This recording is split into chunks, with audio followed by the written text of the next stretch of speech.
All right, so let's go over some of the problems you missed on your exam. So right here, we'll start with this one, -8 minus subtracting a -5. So what we do is, for example, if I was to say 10 minus 2, what you would do is if you had a number line, you're going to start at 10 and you're going to subtract 2. Now, imagine a guy looking this direction. That's a positive direction, and that's a negative direction. So if I'm subtracting 2, that means I'm going to go in this direction and be at 8. So obviously we get, that one's kind of more familiar. Now this one gets tricky because we have a negative and a subtraction. So this right here is the subtraction sign, and these are negative signs. So I'm starting at -8. I'm subtracting, so if you will, I'm looking this way. Since this is a positive, this is a negative, I'm looking that way, but then I'm taking -5 steps. So I'm going backwards, 1, 2, 3, 4, 5. Okay, and remember 0 is this way and -16 would be that way. So if I take 5 steps that direction, then I'm at -3. So another way you can also think about this, and so that's kind of like a visual representation, but also another way to think of this is to say, well, -8 plus a +5. Because notice what we were doing is if you're looking this way and walking backwards, it's the same as looking this way and walking forward. So you have to do both directions. And so then I have -8 plus 5, which gives me a -3. So that's just one way to think about it. All right, so let's look at this next problem and use that same exact strategy. So the shortcut is to say -9 minus a -4, and we'll turn that into an addition, and therefore we have to move this to a positive. Well, -9 plus 4, so I'm starting at -9 and I'm moving +4, so that makes -5. Another way to think about this is 9 minus 4 is a 5, but because the bigger number is negative, that's why I keep it negative. So these are like little shortcuts you can think about as you're doing those problems. All right, and it looks like you're doing well on mostly everything else. If you have any questions on any of these other problems, feel free to email me back and I can quickly build a video on one of those. Let's look at problem 9. So we have the same thing, so we'll start with -10 and 2/5. We're going to subtract 6 and 3/5. Now the first thing to notice is that this 2/5 minus 3/5, this number is bigger than that one. So I'm actually going to have to borrow from this one to get 9 and 7/5. So what I just did is I said, well, let's see, the 10 is going to be 9. I'm going to take one of those. So 9 plus 1 is the 10. And then I'm going to take that 1 and say that that's 5/5 and add that to the 2/5 to give me the 7/5. So -9 and 7/5 minus 6 and 3/5. Now, because we're subtracting, we can also change this to adding a negative number. Well, since these are both negative, and so because I'm doing that strategy, I didn't have to really do this. Okay, so I'm going to just ignore, if I had been subtracting this directly off, but because they're both negative, I'm going to be kind of adding the two numbers. So I really didn't need to do this step, but that's not a problem. If you had to say, like if this was a positive 9 and 7/5 and you're subtracting that, then the strategy I did would be what you need to do. In this case though, we're just adding these up because we're adding the -6 and 3/5. So -10 plus a -6 is a -16. -2/5 plus a -3/5 is a -1. And so that becomes a -17. So the idea I like to think about this one is just make sure you convert the sign. So whenever I see a subtraction, I always try and convert it to an addition. So the same thing on this one. Convert that to an addition, -13 and 2/5 plus a -18 and 2/5. And in this case, we're going to say 13 plus 18 gives us 31, and because they're both negative, it'd be negative 31 and 4/5. And you got that one correct, but it's the same exact process as you work through that. All right, I'm going to clean off the whiteboard. Go to your next missed problem. So we want to write 382 sevenths as a decimal. So if we want to take this and put it as a decimal, what we can do is, the fastest way to do this without a calculator is to go 7 divided into 382. Now 7 can't go into 3, so I'm just going to leave that blank, but 7 can go into 38 5 times. So subtract the 35, and I'm left with 32. 7 can go into 32 4 times. 4 times 7 is 28. Subtract that, I get a 4. 7 goes into 40 5 times. Subtract the 35, and I get a 5. 7 goes into 50 7 times. Get 49. Subtract that, I get a remainder of 1. 7 goes into 10 1 time, and you get the point.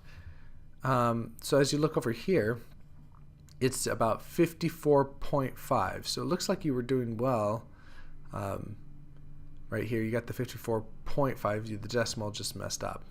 So this one, because there's a 7 here, we're going to round that up to 6. So 54.6. And that's why this is the correct answer.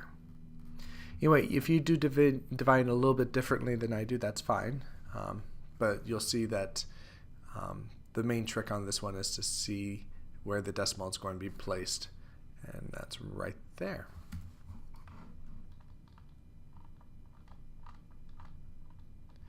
So on the word problems, a carpet store is closing sale with a carpet of $10.25 per square yard.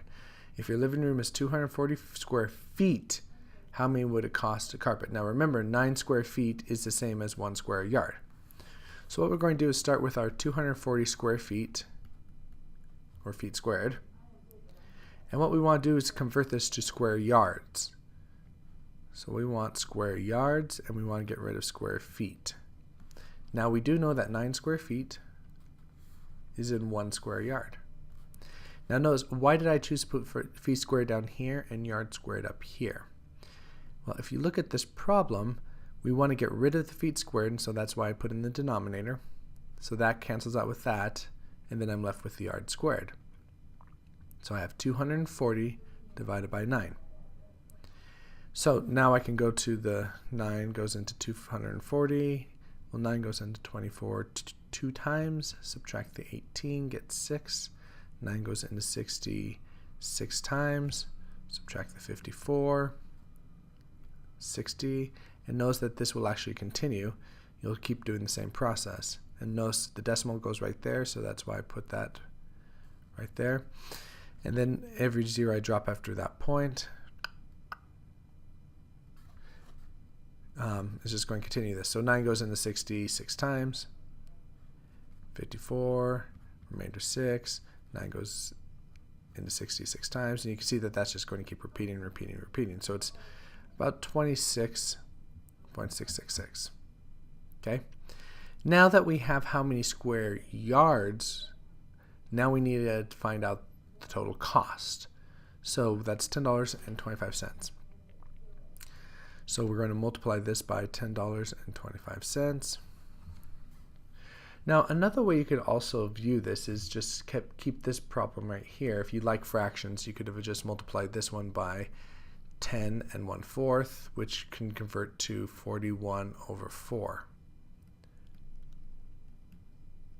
And notice that this will be a lot easier of a problem to solve rather than going to decimals. 4 goes into 240 60 times. Well, let's see, 60 goes into 9 3 times, and you're left with 20 up there. So 20 times 41 gives me 820. And then that's over 3. And then I can say the 820 divided by 3. Well, 3 goes into 8 2 times. Subtract 6.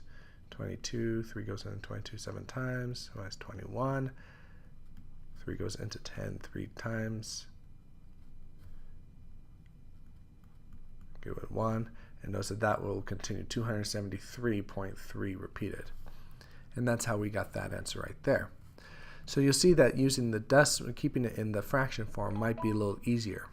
However, had you done this, 26.66666 repeated times 10.25, you could do that as well, although the 6 repeated is going to throw that off just a little bit. So that's why it's going to be a little bit harder to do this problem like this. But you can actually just, and then if you put more 6s, it will get a little bit more accurate. At this point, I would use a calculator, and now that you're allowed to use it, you can see that this is how I would work through that problem. But keeping in the fraction form at the beginning, if you don't have a calculator, is actually a little bit better of an option. All right, let's look at question 17. A store buys a product for $37 and then marks it up by 38%. What's the final price? So we have 38% markup on 37. So what we're going to do is take our 37 and multiply that by the 38% markup. Now, because we also want to keep the original amount, I'm going to not just do 0.38, I'm going to actually do 1.38. Now, you could have actually just done 0.38, found that answer, and then add it to the 37, or you could just multiply it by this, and that works as well. So if I was to go, well, in fact, we can do it both ways. So if I multiply the 37 times the 0.38, and however you like to multiply, just do that problem. So 56, 24 plus 5 is 29, 0, 21, 11, 6, 0, 4, 1, and then 2 decimal places. So the 14.06 is how much the markup was, but notice what they're asking for is the final price. So therefore I have to add the 37 back in to get 51.06, and then that's how I know the answer right there, and I can go forward from that. And it looks like, I mean, you did well on some of the other story problems, so I think it just might have been small little mistakes here and there. And if you have further questions about how to do that, just let me know, and I've gone ahead and opened up the quiz if you want to take it again for another time. Because you've already taken it once, you don't have to, but I strongly encourage you to take as many times as you want to get the score that you would like. All right, and let me know if you have any further questions.